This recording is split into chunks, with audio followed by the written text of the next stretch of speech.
For most of us, flowers are just something that brighten up the yard or help decorate for a special occasion. But horticulture in all of its forms, from nursery plants to landscaping, even garden equipment, is a multi-billion-dollar industry in the United States. And for some farm families, it's a way to use their land to attract visitors. Visitors that bring in needed income. Our Jason Schultz found one family in Oregon welcoming tourists who tiptoe through the tulips.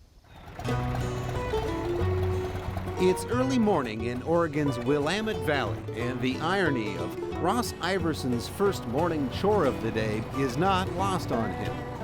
Driving his diesel-powered tractor past sedans and minivans, delivering wood to be burned in a steam engine on a tractor he's never used on his farm. But such is the life of a modern-day farmer/tour guide.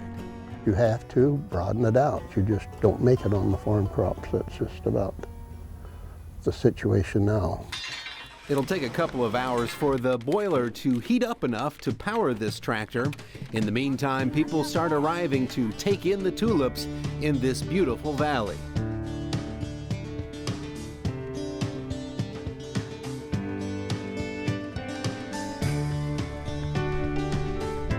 There are 50 acres of tulips planted here at the Wooden Shoe Tulip Farm. That's more than 10 million reds, yellows, oranges, and whites. A photographer's dream and an escape for folks from more urban areas who otherwise wouldn't have an opportunity to experience farm life. We kind of joke sometimes that we're really not in the flower business, but in the business of creating experiences for people. Barb Iverson is Ross Iverson's daughter and president of the Wooden Shoe Tulip Farm.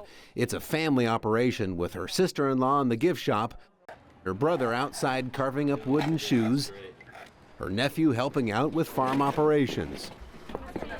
Each year, from late March to early May, the farm opens its doors to visitors. You've been out here before? For a few bucks per carload, people can wander the fields, grab some grub, or pick up a tulip trinket to take home from the gift shop. The farm is also a popular destination for school field trips. I think one of the things here is they come out, we've got tractors, we've got old steam tractors, but I think one of the best things out here is they can just come out and walk through the field. I mean, there aren't many places you can just go out and walk through a farmer's field. And you know, when you get out in the middle of a field, I don't care if it's a grass seed field or a potato field, whatever it is, when you're out in the middle of a field, that's an experience in itself. And I think there's a lost connection with that urban population. And Barb Iverson understands the attraction to this place. She's an amateur photographer herself.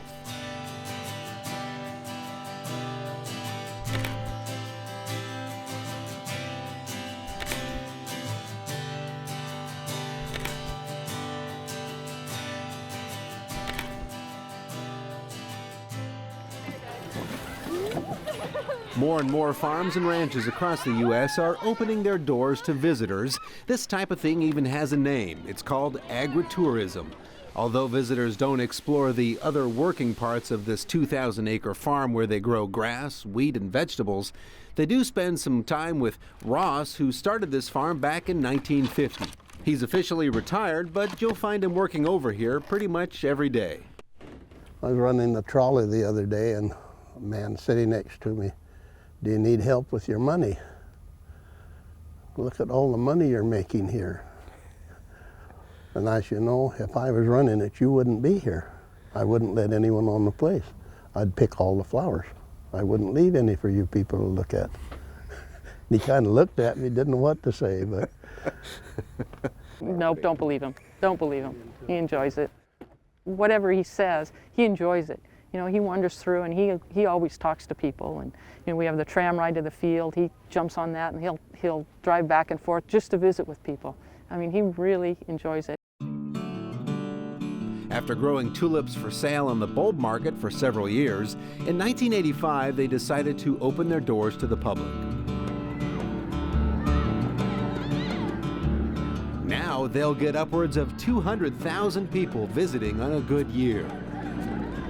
We had some neighbors that said, "Oh, you know, you really need to open your field in the spring. It's just gorgeous. You should invite the public out and do it." And we'd always, poo-poo them and say, "No, you know, that's a lot of work."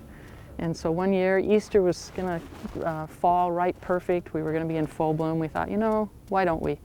And so we opened the tulip field, and we had a traffic jam. Really, the agritourism is well worth it to do it. It's a lot of work, though, and a lot of, you know, you've got the liability, you've got people everywhere all the time. I mean, but then again, there's the rewards, too. And after a few hours, that steam-powered tractor is ready for its turn and giving that farm experience. This is a 1915 Russell made in Cillian, Ohio. Can you show me how to drive one of these things? I sure can. I'd love to do it. Let's do it. You have a learner's permit? You don't tiptoe through the tulips with this baby. The Iversons' neighbor Roy Thompson knows that visitors here aren't getting a complete taste of the ups and downs of farm life, but he says sharing a small slice is definitely worth it. They don't see the rainy days and all that stuff. But it's to get out of those closures, the pavement, get out into the dirt. And so we're out here just to give them something else to look at.